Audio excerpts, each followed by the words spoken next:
বাড়িতে কোনো পুজো হোক বা ছোটোখাটো কোনো অনুষ্ঠান, লুচির বদলে এটা বানালে মন্দ লাগে না।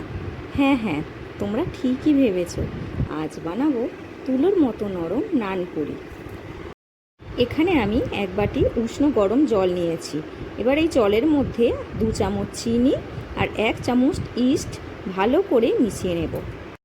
ইস্টটা যেন একটু ভালো মানের হয়, এটা ড্রাই ইস্ট, যে কোনো গ্রসারি শপে তোমরা পেয়ে যাবে। এরপর ময়দাটা মেখে নেব। পরিমাণ মতো নুন আর 1 চামচ সাদা তেল দিয়ে ভালো করে ময়দার সাথে মিশিয়ে দেব। এরপর ইস্ট মেশানো জলটা অল্প অল্প করে দিয়ে ময়দাটা মেখে নেব। আমি এখানে অল্প পরিমাণে দুধ দিয়েছি। তোমরা চাইলে ময়দার সাথে আগে থেকে পাউডার দুধ মিশিয়ে নিতে পারো। ময়দাটা মাখার সময় তোমাদের যদি জলের একটু প্রয়োজন হয় তাহলে উষ্ণ গরম জল অল্প করে দিতে পারো। ময়দাটা একটু তোমরা নরম করেই মাখবে। দেখো আমি এতটা নরম মেখেছি যে আমার হাতে লেগে লেগে যাচ্ছে। এটা আমরা চাপা দিয়ে 2 ঘন্টার জন্য গরম জায়গাতে রেখে দেব। তোমরা কোনো কাপড় চাপা দিয়েও রাখতে পারো।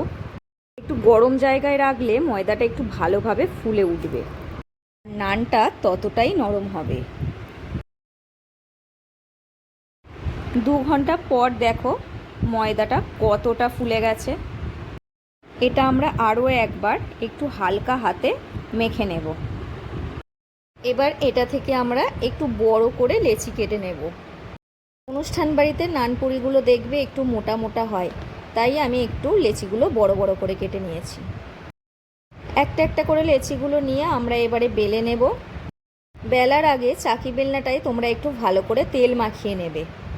দেখো এখানে আমি একটা লেচি নিলাম, নিয়ে সেটাকে আগে হাত দিয়ে ভালো করে স্প্রেড করে দিলাম, তারপর বেলে নিলাম। আমি আরও একটা বেলে তোমাদের দেখিয়ে দিচ্ছি বেলাটা ঠিক কতটা মোটা হবে। খুব বেশি যেন পাতলাও না হয়, খুব বেশি যেন মোটাও না হয়। খুব বেশি পাতলা হয়ে গেলে সেই স্পঞ্জি ব্যাপারটা আসবে না। ততক্ষণে মা কড়াইতে তেল গরম করতে বসিয়ে দিয়েছে। আমি আরও কতগুলো এইভাবে বেলে নেব। এটা বাড়িতে বানানো খুবই সহজ, কোনো রকম ঝামেলা নেই। তোমরা বাড়িতে অবশ্যই একবার বানিয়ে দেখো। এদিকে তেলটা গরম হয়ে গেছে, আমি একটা একটা করে নানপুরি খুব সাবধানে ভেজে নেব।